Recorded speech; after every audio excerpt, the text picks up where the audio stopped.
2 days before my son's wedding, I bought a dress, shoes, and earrings. That's when I received a message from a hidden number. "Don't go to the wedding, your daughter-in-law planned." I froze and called back. At that moment, a woman revealed to me that my daughter-in-law actually... I'm glad to have you here. Follow my story until the end and comment the city you're watching from so I can see how far my story has reached. I had everything ready. The navy blue dress with the delicate pearl buttons, the matching shoes I'd bought after trying on 6 different pairs, and the earrings that had belonged to my mother. Everything was perfect for my son Darren's wedding in just 2 days. At 64, I thought I'd seen enough of life to handle whatever came my way. I'd raised Darren alone after his father died when he was 12, worked double shifts at the hospital to put him through college, and watched with pride as he built his successful accounting practice. Now, at 32, he was marrying Romy, a beautiful 28-year-old woman who seemed to adore him. I was folding the dress tissue paper when my phone rang. Unknown number. "Hello?" I answered, expecting a telemarketer. "Is this Marlene Richards?" The voice was female, nervous with a slight southern accent. "Yes. Who is this?" "Please don't hang up. I know this will sound crazy, but you cannot let your son marry that woman." My blood went cold. "Excuse me, who is this? Your future daughter-in-law isn't who she says she is. Romy isn't her real name, and she's already married. Has been for 3 years. I nearly dropped the phone. That's impossible. You're lying. I wish I was. Listen to me carefully, Mrs. Richards. Romy's real name is Rachel Morrison, and she married my brother Thomas in Atlanta 3 years ago. They never divorced. She left him cleaned out and moved on to your son." My hands started shaking. "Why should I believe you? You won't even tell me your name. Because if she finds out I called you, she'll disappear and take everything your son has signed over to her. And trust me, there's a lot." The words hit me like a physical blow. "What do you mean signed over? The house, the business shares, bank accounts?" She's been working on him for months. My brother fell for the same routine. Sweet, helpless, needed protecting. By the time Thomas realized what was happening, she'd transferred almost everything into joint accounts and then into her name only. I sank into my kitchen chair, the wedding dress sliding to the floor. This can't be true. Darren would have told me about any major financial decisions. The woman's laugh was bitter. Would he? When's the last time you two really talked? I mean, really talked. Not just surface conversation about the weather and his work. The question stung because it was true. Ever since Romy came into the picture 18 months ago, my conversations with Darren had become shorter, more superficial. He used to call me twice a week, visit every Sunday for dinner. Now I was lucky to get a quick check-in call every 2 weeks.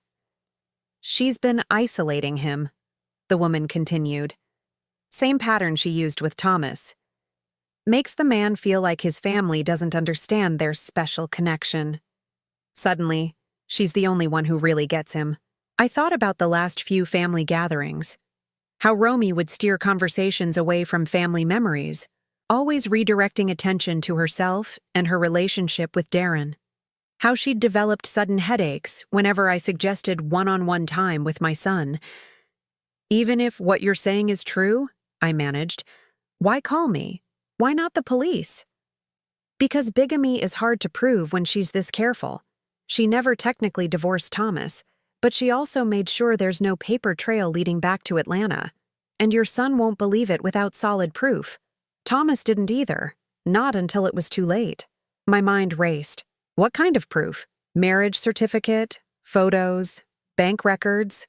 I have copies of everything, but I need time to get them to you safely. She can't know I'm involved. Where is your brother now? A long pause. Thomas took his own life 6 months after she cleaned him out. He lost everything. His business, his house, his savings, all of it gone. The room started spinning. I gripped the edge of the table to steady myself. Oh my God. I couldn't save my brother, but maybe I can save your son. Meet me tomorrow night. Riverside Park near the old bandstand. 10 o'clock. Come alone, and don't tell anyone about this call. Wait, I don't even know your name. Sarah. Sarah Morrison. And Mrs. Richards? Be very careful around Romy from now on. Don't let her know you suspect anything. She's more dangerous than she looks. The line went dead. I stared at the phone for several minutes. my heart pounding so hard I could hear it in my ears. Everything Sarah had said felt impossible, like something from a television drama, not real life. But the details she'd provided, the way she knew about Darren's business, his financial situation, it was too specific to be a random scam. I tried calling the number back. It went straight to a generic voicemail recording. No name, no personal message. I spent the rest of the evening pacing my small living room, replaying every interaction I'd had with Romy over the past 18 months.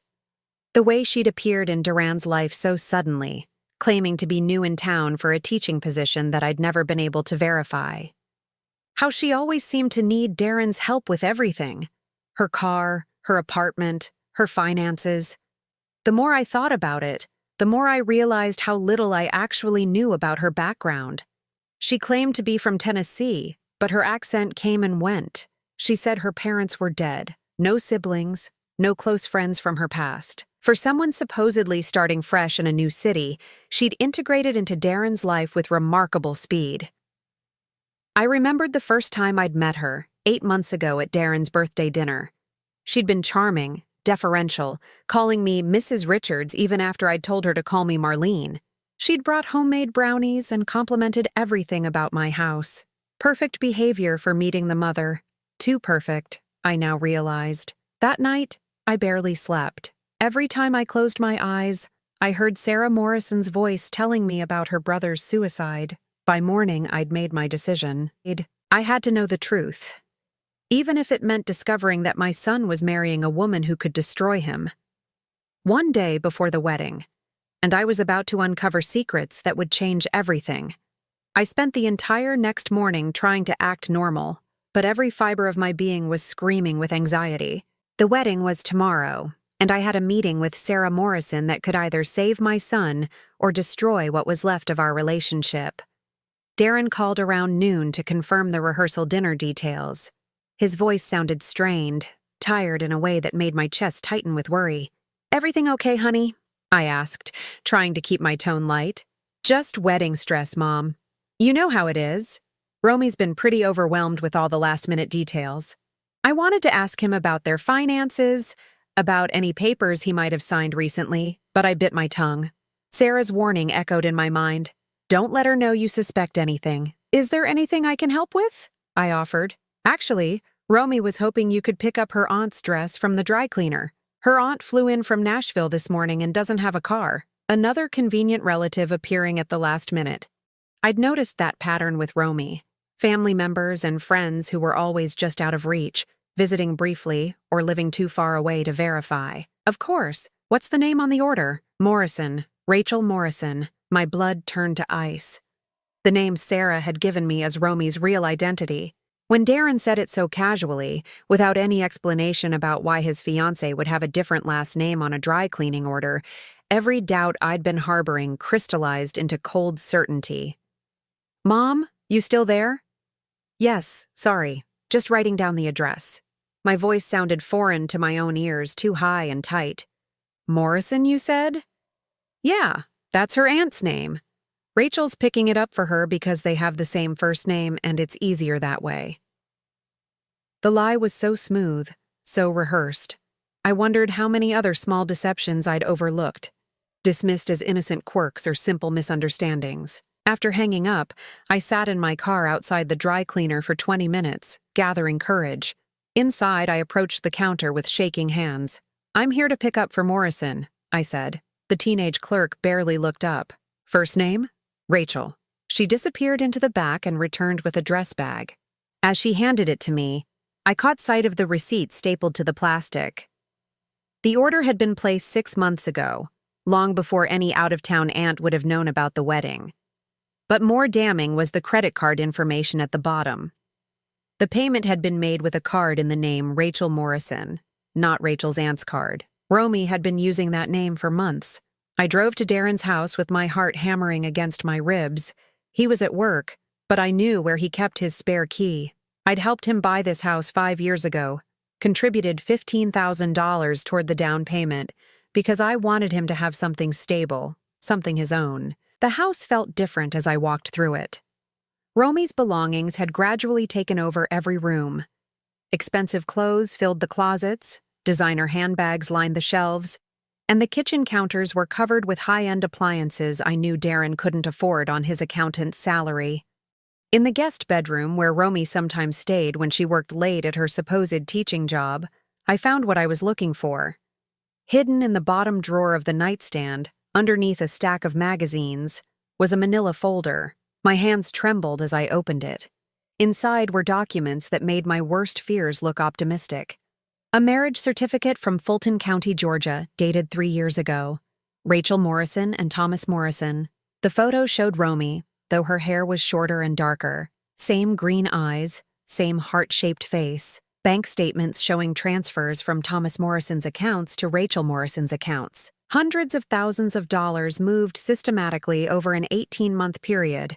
Property deeds showing Thomas Morrison's house and business being transferred to Rachel Morrison 6 months before their separation. And most chilling of all, a death certificate for Thomas Morrison, dated 8 months ago. Cause of death: suicide by overdose. But there was more.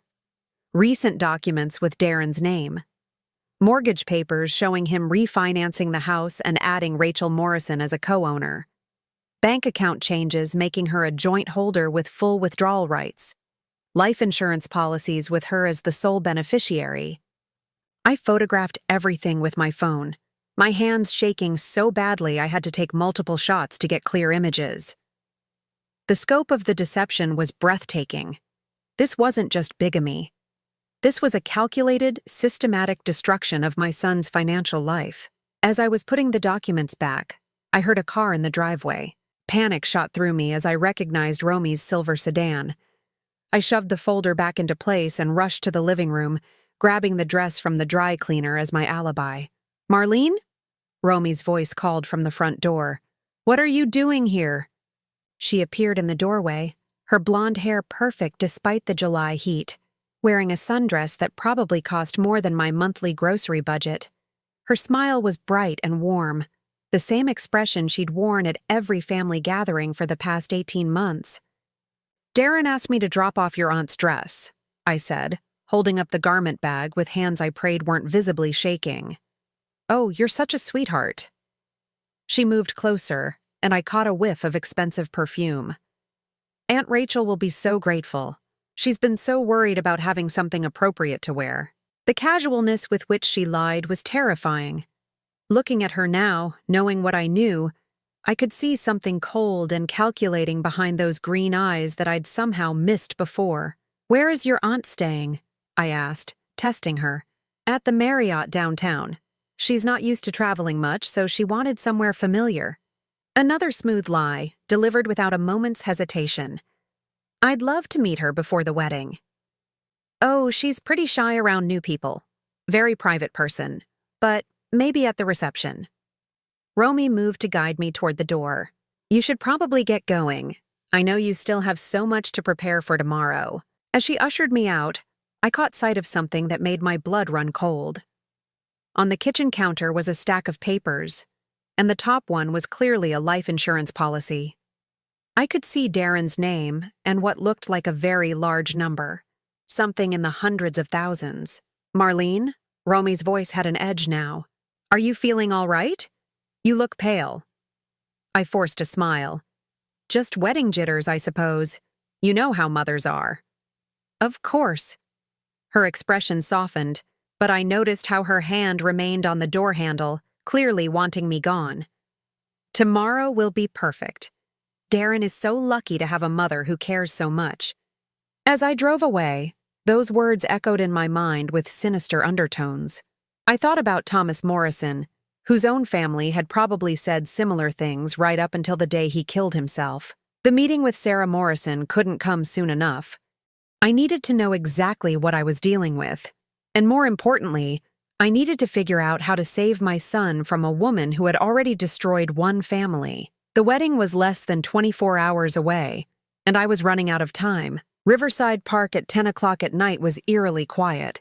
The old bandstand sat empty under a flickering streetlight, casting long shadows across the weathered wooden benches. I'd arrived 15 minutes early, my nerves stretched so tight I jumped at every sound.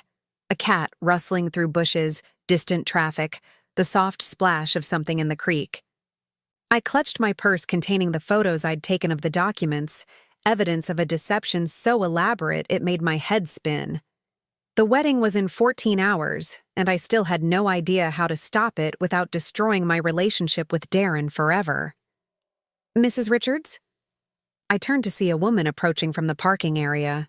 She was younger than I'd expected, maybe early 30s, with short brown hair and tired eyes that reminded me painfully of my son's expression lately. "Sarah Morrison?" She nodded, glancing nervously around the empty park before sitting on the bench beside me. "Thank you for coming. I wasn't sure you would." "I found documents," I said without preamble. "In Darren's house. Marriage certificate, bank records, property transfers. Everything you said was true." Sarah's shoulders sagged with what looked like relief mixed with exhaustion. I was hoping I was wrong, that maybe she'd changed, but she shook her head. "She never changes. This is what she does." She reached into a canvas bag and pulled out a thick manila envelope. "This is everything I have about Rachel. Her real background, what she did to Thomas, and what I've been able to find out about your son's situation." I opened the envelope with trembling fingers. The first item was a color photograph showing Romy, Rachel, with a man who looked eerily similar to Darren. Same height, same build, same kind and trusting expression. "That's Thomas 6 months before he died," Sarah said quietly. "She has a type. Successful men, usually self-employed or with substantial assets, typically without close family ties or anyone who might ask too many questions." I studied the photo. Thomas wore the same besotted expression I'd seen on Darren's face whenever Romy was around. Complete adoration. Total trust. How did she find them? Darren, Thomas, the others? "Others?" Sarah's voice was sharp. "How many others do you think there were?" "I don't know. I just assumed there were 3 before Thomas that I know of. Richard Caldwell in Birmingham, Marcus Webb in Charlotte, and David Chen in Tampa. All died within 2 years of marrying her. Richard and Marcus were ruled suicides. David was a car accident, and Thomas was an overdose." The photographs slipped from my numb fingers. 4 men, 4 dead husbands. She's very careful. Never the same method twice. Always different states, different time frames. And she never stays Rachel Morrison long enough for anyone to connect the dots. I only found the pattern because Thomas kept detailed financial records, and I spent months tracking the money trail after he died. I felt sick. What about the police? Surely someone must have noticed. She's incredibly careful about jurisdiction. Each death happens in a different state, investigated by different departments. And she always has alibis. She's either out of town visiting her sick mother, or at a work conference, or taking care of some emergency. Always documented, always verifiable. The papers in the envelope told a horrifying story. Financial records showing the systematic draining of bank accounts. Property transfers completed just weeks before each man's death. Life insurance policies with Rachel as the sole beneficiary, totaling millions of dollars across 4 victims. "The teaching job," I said, pieces clicking together. "Darren said she's a substitute teacher, but I never could verify where she worked." "She's not a teacher. She works as a traveling pharmaceutical sales rep, which gives her the perfect cover for frequent travel and flexible schedules. She can disappear for days at a time without raising suspicion, and she has access to medications that could easily be used to stage an overdose." My blood went cold. Darren takes medication for his back. Prescription painkillers from when he hurt himself playing tennis last year. Sarah nodded grimly. Thomas was on similar medication for chronic migraines. Very easy to make an accidental overdose look intentional when someone's already taking the same class of drugs. I looked at the marriage certificate again, focusing on the date. If she married Thomas 3 years ago and never divorced him, then she can't legally marry Darren tomorrow. That's the only thing working in our favor. The marriage won't be legal, which means any property transfers or financial changes based on their married status could be challenged. But she's been very careful to get most of the important transfers completed before the wedding. "What do you mean?" Sarah pulled out another folder, this one containing documents I recognized from Darren's house. I've been monitoring public records. In the past 6 months, your son has transferred ownership of his house to joint names with Rachel Morrison. He's also changed the beneficiaries on his life insurance policies, his retirement accounts, and his business partnership agreement. Everything now goes to her if something happens to him. The scope of it was breathtaking. How did she convince him to do all this? The same way she convinced the others. She makes them feel like protectors, like heroes. She creates emergencies that require their help, sick relatives who need money, legal problems that require a co-signer, business opportunities that need quick decisions. And she always frames it as temporary, just until she gets back on her feet. I thought about all the times Darren had mentioned helping Romy with various crises over the past year. Her car breaking down and needing expensive repairs. Her landlord trying to evict her unfairly. Her student loans going into default and threatening her teaching certification. She's been planning this for 18 months, I realized. Every crisis, every emergency, it was all designed to get him to sign things. The wedding is just the final step, Sarah confirmed. Once they're married, she becomes his legal next of kin. If something happens to him, she inherits everything automatically, and there's no one with legal standing to challenge it. The implication hit me like a physical blow. You think she's planning to kill him soon after the wedding? I think your son is in immediate danger. With Thomas, the overdose happened 6 weeks after their wedding. She waited just long enough for the marriage to seem stable and loving to outside observers. I stared at the evidence scattered across the bench between us, feeling overwhelmed by the enormity of what we were dealing with. What do I do? If I tell Darren, he'll think I'm crazy. He's completely under her spell. I've been thinking about that. We need irrefutable proof that he can't dismiss or rationalize away. Something that forces him to see her for what she really is. Like what? Sarah reached into her bag again and pulled out a small digital recorder. I've been following Rachel for the past month, trying to gather evidence. Last week, I overheard her on a phone call with someone, discussing the timeline for your son's death. She was very specific about the method and the timing. My hands shook as I took the recorder. She actually said she was going to kill him? Not in those exact words. She's too careful for that. But the meaning was clear. She referred to the Thomas solution and mentioned that she'd learned from her previous mistakes about timing. The thought of this woman discussing my son's murder so casually made me feel physically ill. Who was she talking to? I don't know. Someone who's helping her, maybe providing the drugs or helping with the alibis. There's definitely someone else involved, but I haven't been able to identify them yet. I looked at the recorder, knowing it contained the key to saving Darren's life, but uncertain how to use it effectively.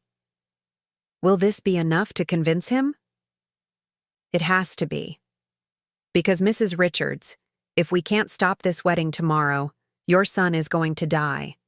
And Rachel Morrison is going to disappear with his money, his property, and his life, just like she did with my brother. The weight of responsibility settled on my shoulders like a crushing burden. In less than 14 hours, I had to find a way to save my son from a woman who had successfully murdered 4 other men. The wedding was tomorrow morning, and time was running out. I didn't sleep at all that night. I sat at my kitchen table until dawn, staring at the evidence Sarah had given me, listening to the recorded conversation over and over until every chilling word was burned into my memory. The Thomas solution worked perfectly. Quick, clean, no questions asked. But I learned my lesson about timing. 6 weeks was too soon. This time I'll wait at least 3 months, maybe 4. Let everyone see how happy we are first. The casual tone in which Romy discussed my son's planned murder made my blood turn to ice every time I heard it. By 7 in the morning, I'd made my decision. I couldn't wait for the wedding ceremony to expose her. I had to confront Darren immediately, before Romy could manipulate the situation further. I drove to his house, knowing he'd be getting ready for the ceremony. The morning was already hot and humid, promising another scorching July day. Under normal circumstances, I would have been excited, nervous in the way mothers are when their children reach major milestones. Instead, I felt like I was driving to a funeral. Darren's car was in the driveway, but so was Romy's sedan. My heart sank. I'd hoped to catch him alone. I rang the doorbell, clutching Sarah's envelope of evidence and the digital recorder. My hands were shaking so badly I almost dropped everything.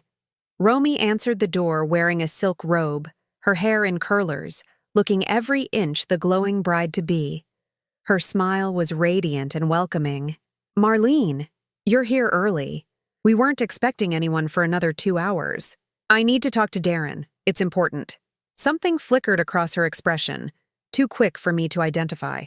"Of course. He's upstairs getting dressed. Come in, come in." She led me into the living room, the same space where I'd discovered the hidden documents just yesterday.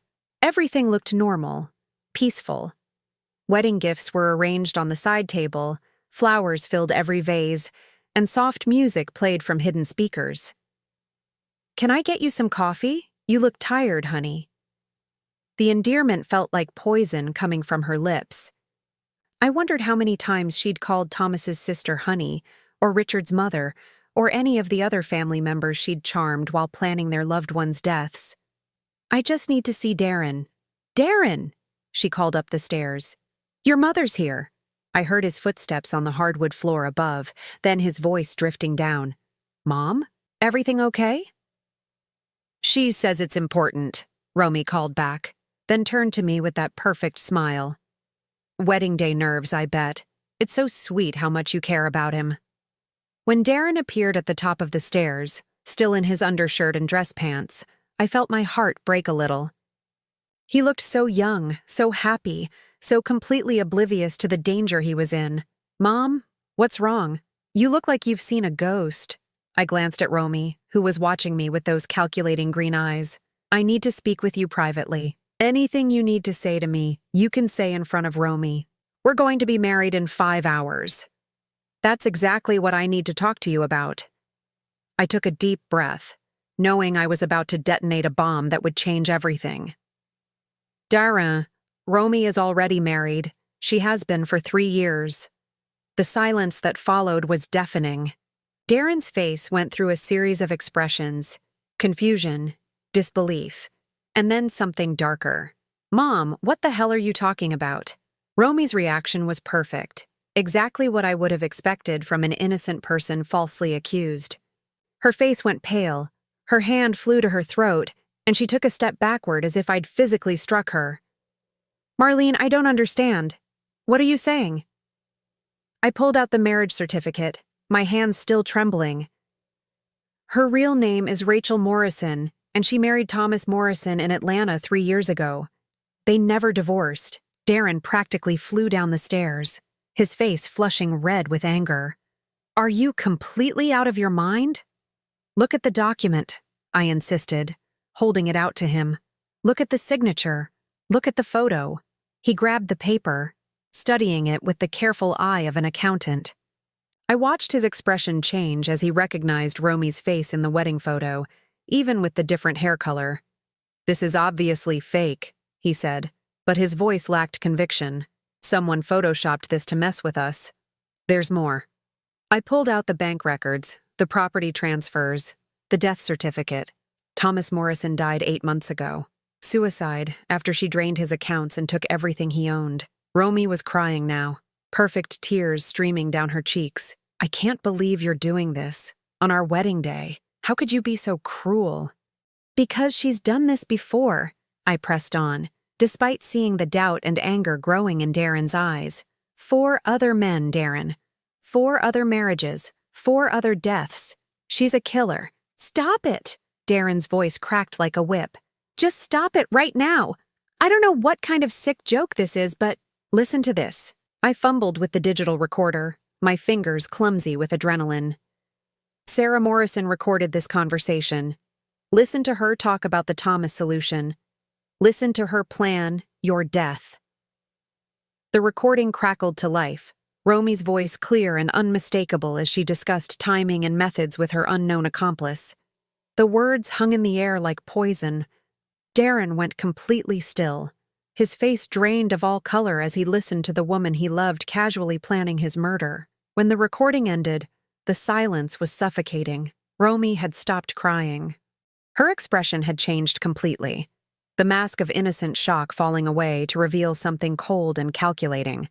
"You have no idea what you've done," she said quietly, her voice completely different now.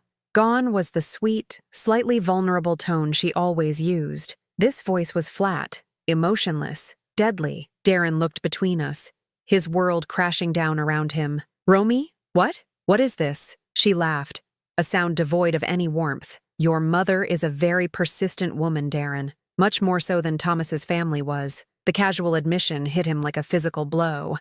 I watched my son's face crumble as he realized the truth. "You're really married to someone else?"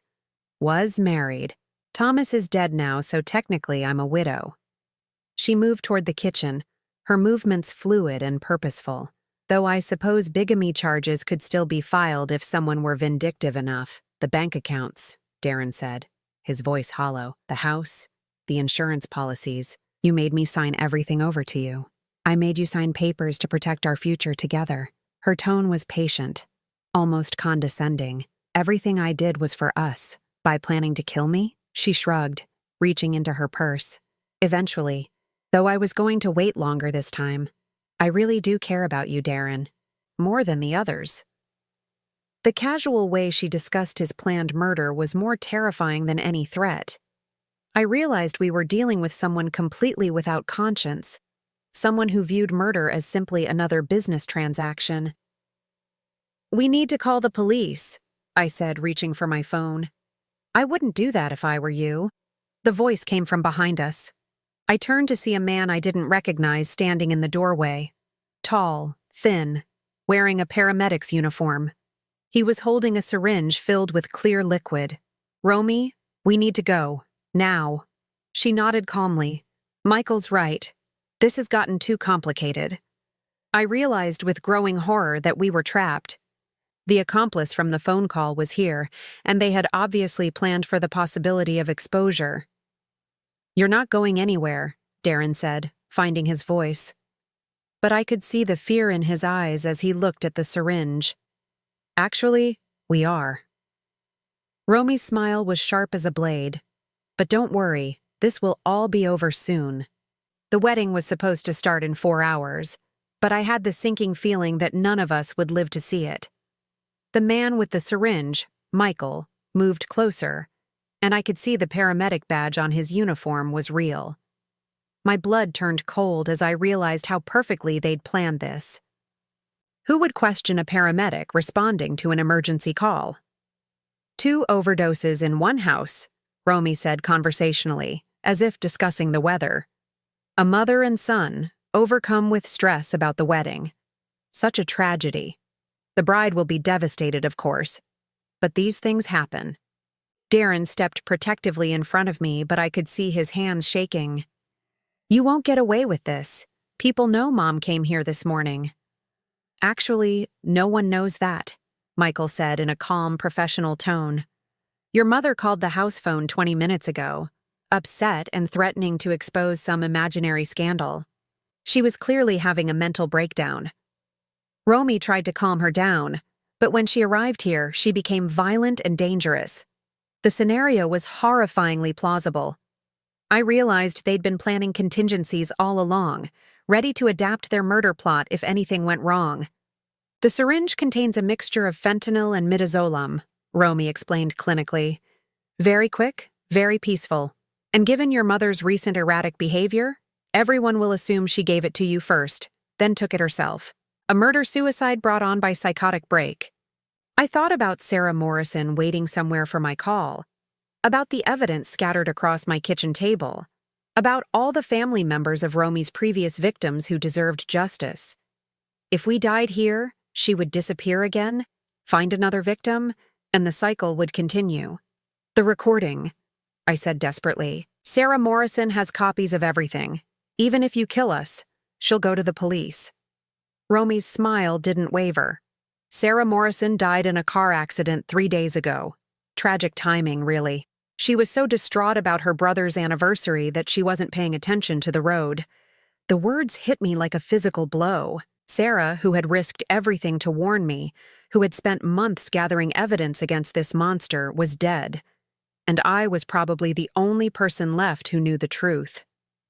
"You killed her too," Darren said, his voice hollow with realization. "Michael handled that. He's very good with cars." Romy checked her watch. "We really do need to hurry. The wedding guests will start arriving in 3 hours, and I need time to play the devastated bride whose fiancé and future mother-in-law tragically died just before the ceremony." Michael moved closer with the syringe, and I knew we had seconds before this was over. In desperation, I did the only thing I could think of. I threw myself toward the coffee table where the evidence was scattered, grabbing my phone and hitting the emergency call button. 911, what's your emergency? Help! 23 Maple Drive. They're trying to kill us. Rachel Morrison is a murderer. Michael lunged for me, but Darren tackled him, sending the syringe flying across the room. The two men crashed into the side table, wedding gifts scattering everywhere. "This is Officer Martinez responding to 23 Maple Drive. Are you still there?" "Yes." "Rachel Morrison, also known as Romy, she's killed 4 men. She was going to kill my son. The evidence is here." Romy was moving toward the kitchen, probably looking for another weapon or an escape route. But I could already hear sirens in the distance. The police station was only 6 blocks away. "They're coming," I gasped into the phone. "Please hurry." Michael had broken free from Darren and was heading for the back door. "We have to go now." But Romy wasn't finished. She grabbed a knife from the kitchen counter, her perfect composure finally cracking. 30 years of planning and you've ruined everything. 30 years? Darren stared at her in horror. "How long have you been doing this?" "Since I was 18.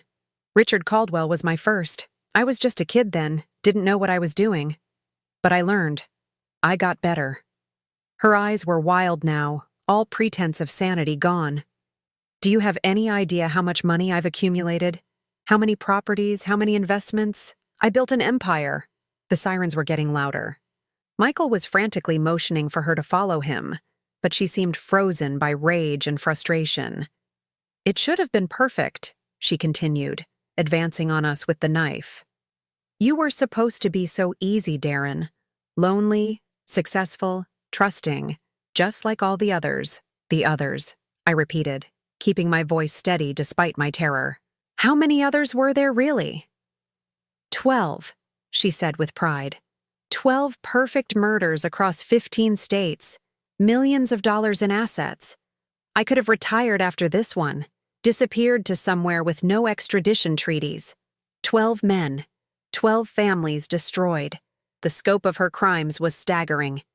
The front door burst open and police officers flooded into the house. "Drop the weapon! Get on the ground!" For a moment, Romy looked like she might fight, might try to spin one last lie. Then her shoulders sagged, and the knife clattered to the floor.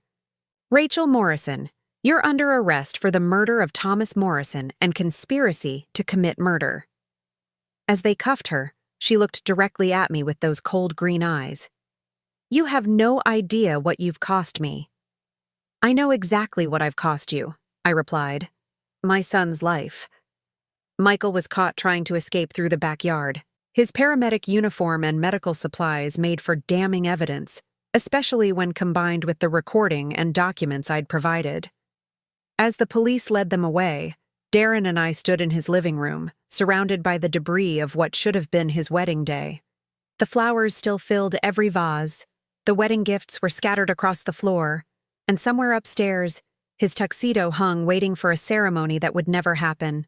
"Mom," he said quietly, his voice breaking, "I almost married her. I almost—" "But you didn't," I said firmly, pulling him into my arms the way I had when he was a frightened child. "You're safe. That's all that matters." We held each other while the police photographed the scene and collected evidence. Detective Williams, a kind-faced woman in her 40s, took our statements and explained what would happen next. "Based on what you've provided, we'll be coordinating with law enforcement in multiple states. This could be one of the largest serial murder cases in recent history." "What about the money?" Darren asked. "Everything I signed over to her. Since the marriage wasn't legal, and since she obtained those documents through fraud, you should be able to recover most of your assets." It'll take time, but the legal precedent is clear. That evening, Darren and I sat on his back porch, watching the sun set over the yard where he'd planned to take wedding photos. The silence between us was comfortable for the first time in months. "I owe you an apology," he said finally. "I accused you of being jealous, of trying to control my life, but you were trying to save it. You don't owe me anything. You're my son. Protecting you isn't something I do for gratitude. It's something I do because I love you." He was quiet for a long moment. "How did you know? What made you realize something was wrong?" I thought about Sarah Morrison, who had died trying to warn me. About Thomas Morrison and the 11 other men whose families would finally have justice. About the pure luck that had led to Romy's phone being answered by someone who recognized her voice. "Sometimes," I said, "mothers just know. The investigation would take months, the trials would take years. But tonight, my son was safe, and that was enough." 6 months later, I sat in a federal courthouse watching Rachel Morrison, her real name was actually Rachel Stevens, be sentenced to life in prison without the possibility of parole. The judge's voice was steady and firm as he read the charges. 12 counts of first-degree murder, conspiracy to commit murder, fraud, and bigamy across multiple states. Darren sat beside me, his hand covering mine as we listened to the families of her victims give their impact statements. Each story was heartbreakingly similar. A charming woman who had swept into their loved one's life, isolated them from family, and then systematically destroyed them. Mrs. Chen, David's elderly mother, spoke through tears about how her son had become a stranger in his final months. He stopped calling, stopped visiting. Rachel told him we didn't approve of their relationship, that we were trying to break them up. He died believing his own family had abandoned him. Marcus Webb's sister described how Rachel had convinced Marcus to cut ties with his siblings over fabricated drama. She made him think we were jealous of his success, that we only wanted his money. He changed his will to leave everything to her just weeks before he died. One by one, they painted a picture of a predator who had perfected the art of emotional manipulation. Each victim had been isolated, financially drained, and ultimately murdered when they were no longer useful. Michael Torrance, the paramedic who had been Rachel's accomplice, had already been sentenced to 25 years after agreeing to testify against her. His cooperation had been crucial in establishing the pattern of murders and revealing how Rachel had accessed the drugs used to kill her victims. When it was my turn to speak, I stood on shaking legs and faced the woman who had almost destroyed my family. "You tried to take the most precious thing in my life," I said, my voice stronger than I felt. "My son trusted you completely. He would have signed anything you asked, done anything you requested, because he believed you loved him. That level of trust is sacred, and you turned it into a weapon." Rachel sat motionless throughout the proceedings, showing no emotion, no remorse. Even now, facing life in prison, she remained coldly calculating. "The families of your victims deserve to know that their loved ones didn't die because they were weak or foolish," I continued. "They died because they had the capacity to love and trust, qualities that make people human. You perverted those qualities into tools for murder." After the sentencing, Darren and I walked out of the courthouse together. The media was waiting, but we ignored their questions and headed straight to my car. "How do you feel?" I asked him as we drove away from the courthouse. He was quiet for a long moment. "Empty, I think. For months, I've been angry. At her, at myself, at the situation. But now that it's over, I just feel empty." I understood. The healing process had been long and difficult for both of us. Darren had struggled with guilt over the financial documents he'd signed, with shame over how completely he'd been deceived. He'd started seeing a therapist who specialized in helping victims of psychopaths, learning to understand that his trust and love had been weaponized against him. "Dr. Peterson says that's normal," he said, referring to his therapist. "She says the emptiness is actually progress. It means I'm not carrying the anger anymore." We drove to the cemetery where we'd developed a ritual of visiting Sarah Morrison's grave after every court hearing. She'd been buried in a small plot next to her brother Thomas, two victims of Rachel's manipulation who deserved to be remembered. I placed fresh flowers on both graves while Darren stood quietly beside me. I keep thinking about what would have happened if Sarah hadn't called, he said. If she hadn't risked everything to warn you. But she did, I replied. And her courage saved your life. The investigation had revealed the full scope of Rachel's crimes. She'd been operating for over 15 years, moving from state to state, assuming different identities. Her real name was Rachel Lynn Stevens, and she'd grown up in foster care after her parents died in a car accident when she was 12. The psychological profile painted a picture of someone who had learned early that relationships were transactional, that love was something to be manipulated rather than experienced. She'd started with small cons in her teens, gradually escalating to marriage fraud and eventually murder. The prosecutor said she stole over $8 million across all her victims, Darren said as we walked back to the car. $8 million and 12 lives, all for money she never even got to enjoy. Money she'll never get to enjoy now, I corrected. Every asset she accumulated has been frozen and will be distributed to the victims' families. The financial recovery had been complex, but ultimately successful. Darren had gotten back his house, his business accounts, and his retirement savings. The life insurance policies had been canceled, and the property transfers had been ruled fraudulent. More importantly, he'd gotten back something Rachel had almost stolen: his ability to trust himself. We drove to our new tradition, Sunday dinner at my house, just the two of us. It was something we'd started after the arrest.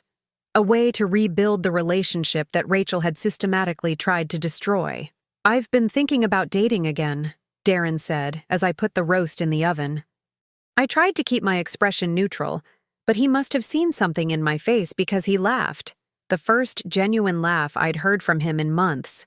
Not anytime soon, he assured me, and definitely not without having you meet her first. Multiple times, with full background checks. That's probably wise, I said, smiling despite myself.